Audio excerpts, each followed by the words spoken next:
दोस्तों, बहुत बहुत स्वागत है आपका हमारे channel economics Hindi with math में। तो चलिए आज हम शुरू करते हैं। यहाँ पर वीडियो का पार्ट जो है 11th क्लास मैक्रो इकोनॉमिक्स का जो है चैप्टर 13 का जो है हम पार्ट शुरू कर रहे हैं 8th।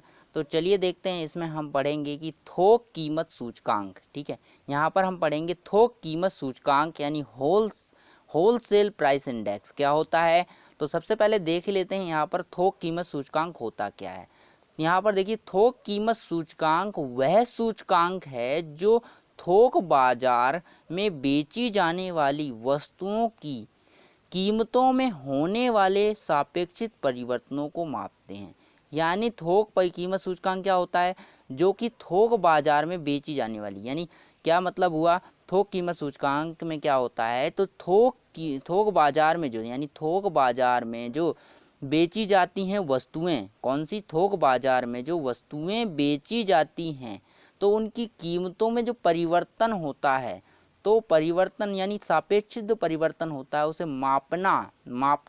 मापने की विधि जो होती है वो सूचकांक है। क्या है, कीमत सूचकांक है। यानी क्या है, यहाँ पर थोक कीमत सूचकांक है क्या, थोक कीमत सूचकांक में वह सूचकांक होता है जो कि थोक बाजार में बेची जाने वाली वस्तुओं की थोक कीमत में होने वाले सापेक्षिक परिवर्तन को मापता है। यानी थोक कीमत सूचकांक से आप समझ ही सकते हैं, यानी थोक बाजार में जो बेची जा रही हैं ना वस्तुएं, तो उनकी कीमत में जो सापेक्षिक परिवर्तन हो रहा है उसे हम कहते हैं, क्या कहते हैं, उसे हम कहते हैं थोक कीमत सूचकांक।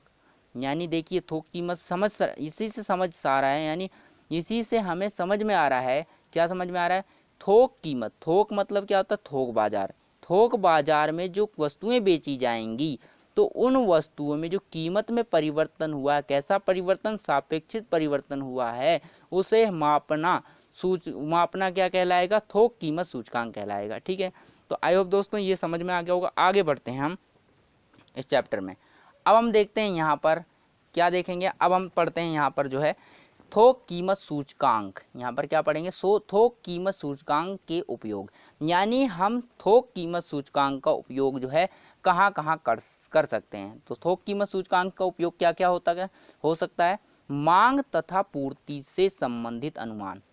थोक कीमत सूचकांक के द्वारा हम क्या क्या कर सकते हैं, मांग तथा पूर्ति से संबंधित अनुमान लगा सकते हैं। यानी क्या मांग है, क्या पूर्ति है, इससे संबंधित अनुमान लगाया जा सकता है थोक कीमत सूचकांक के माध्यम से।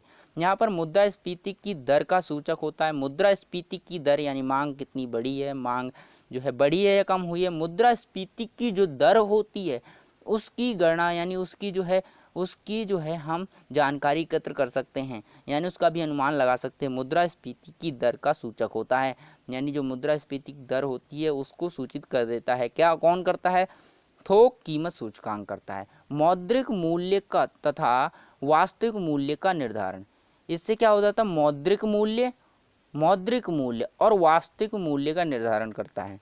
ठीक है, तो हमने क्या क्या पढ़ा है इसमें, देखिए थोक कीमत सूचकांक का उपयोग क्या क्या होता है, यहाँ पर किस में उपयोग होता है। सबसे पहला होता है मांग और पूर्ति के अनुमान लगाने में। दूसरा होता है यहाँ पर मौद्रिक मूल्य तथा वास्तविक मूल्य का निर्धारण करने में, यानी मौद्रिक मूल्य और वास्तविक मूल्य को निर्धारित कर सकता है। और यहाँ पर जो है तीसरा है मुद्रास्फीति की दर का सूचक है, यानी मुद्रास्फीति की दर को हम पता कर सकते हैं थोक कीमत सूचकांक के माध्यम से। ठीक है, चलिए अब देखते हैं 9। यहाँ पर 9 टॉपिक आ जाता है, 9वां टॉपिक है हमारा औद्योगिक उत्पादन सूचकांक। अब देखिए, ये देखिए पहले था थोक कीमत सूचकांक, अब है आपका औद्योगिक उत्पादन सूचकांक। तो ये क्या होगा, औद्योगिक उत्पादन सूचकांक वह सूचकांक है जो एक देश के किसी आधार वर्ष की तुलना में चालू वर्ष में औद्योगिक उत्पादन की मात्रा में होने वाली जो है वृद्धि या कमी का माप करता है। मतलब इसका मतलब है जो चालू वर्ष होता है ना, यानी चालू वर्ष और यहाँ पर आधार वर्ष, 2 वर्ष होते हैं। तो समझिए, यहाँ पर होता है, एक होता है पहला चालू वर्ष, ठीक है, जो चालू वर्ष यहाँ पर जो चल रहा है, और दूसरा होता है आपका आधार वर्ष।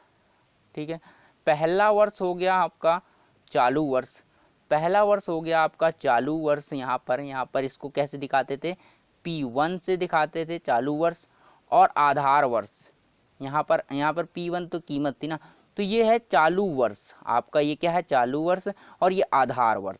तो 2 वर्ष होते हैं, तो इनमें क्या होगा, यानी आप जब आधार वर्ष की तुलना आप चालू वर्ष से करने जाएंगे, जब आधार वर्ष की तुलना करेंगे आप चालू वर्ष से, तो इसमें क्या आपको पता चलेगा, इसमें पता चलेगा कि जो उत्पादन की मात्रा है, उत्पादन मात्रा, जो उत्पादन की जो मात्रा है यानी वस्तु को उत्पादित करने की मात्रा है, तो उसमें जो परिवर्तन हुआ है, परिवर्तन यानी उसकी परिवर्तन हुआ है, यानी उत्पादन की मात्रा की कीमत में परिवर्तन हुआ है।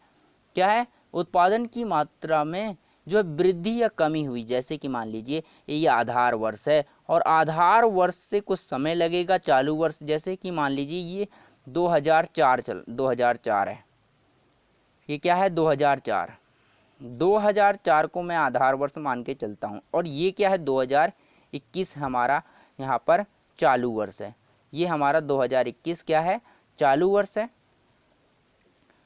और ये आधार वर्ष है,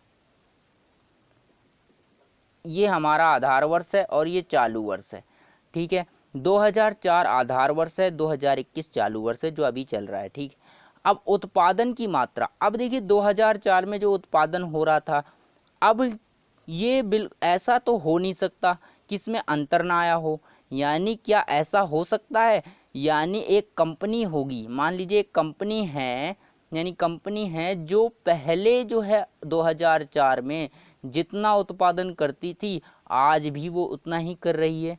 क्या ये जरूरी है? नहीं, जरूरी नहीं है, क्योंकि इतने वर्षों में क्या है कंपनी विकास करेगी, या फिर उसको लाभ होगा या फिर हानि हो जाएगी, कंपनी डूब जाएगी। तो इससे क्या होगा, हानि हो गई तो इससे क्या होगा, उसकी मात्रा में कम हो जाएगी, यानी उत्पादन की मात्रा क्या कर देगी, वो कम कर देगी। ठीक है, अगर उसको लाभ हो रहा है अधिकतम तो उत्पादन की मात्रा जो है उसकी ज़्यादा हो जाएगी। तो यही है, जब आप आधार वर्ष से चालू वर्ष तक का सफ़र करते हैं, यानी जब आधार वर्ष से चालू वर्ष तक आते हैं, तो इन दोनों में जो है बीच में जो अंतर आया, समय का अंतर आ गया ना, तो इस समय के अंतर के कारण जो है आपकी जो है उत्पादन की मात्रा में जो परिवर्तन हुआ है उसे कहते हैं हम, क्या कहते हैं, उससे हम कहते हैं यहाँ पर औद्योगिक उत्पादन सूचकांक।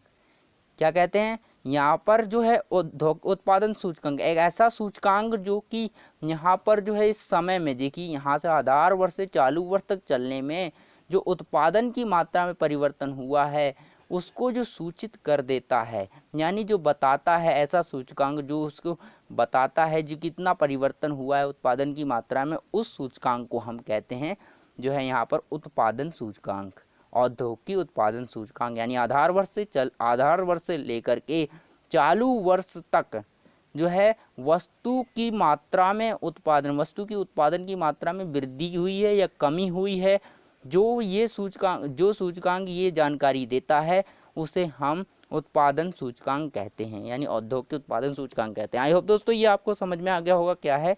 चलिए आगे बढ़ते हैं।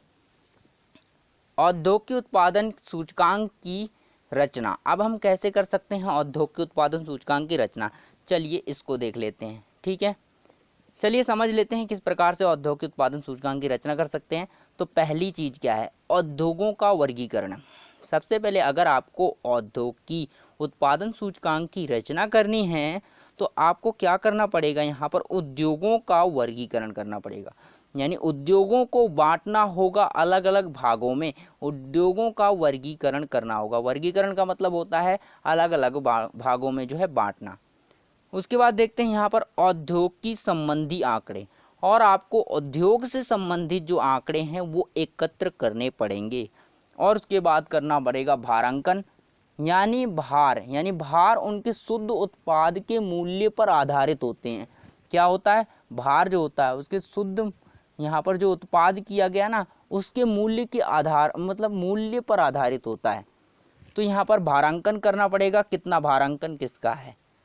तो यहाँ पर क्या क्या करना पड़ेगा, उद्योग का वर्गीकरण करना पड़ेगा, उद्योग को बांटना पड़ेगा, उसका औद्योगिक संबंधित आंकड़े एकत्र करने पड़ेंगे, उसके बाद भारांकन करना पड़ेगा, यानी भार उनके शुद्धिकरण उत्पादन के मूल्य पर आधारित होता है, तो उसका देखना पड़ेगा कितना शुद्धिकरण है क्या नहीं है, तो उसका जो है हमें भारांकन करना पड़ेगा।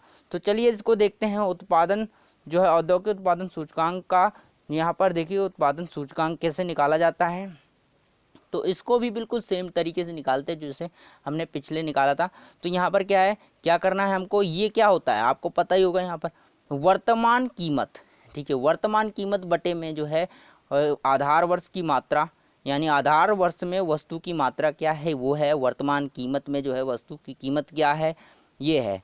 अब चालू वर्ष में वस्तु की कीमत P1 है और आधार वर्ष में जो वस्तु की मात्रा थी वो है, आपको डिवाइड करना है उससे और यहाँ पर सिग्मा करना है और मल्टीप्लाई करना है किससे, W से।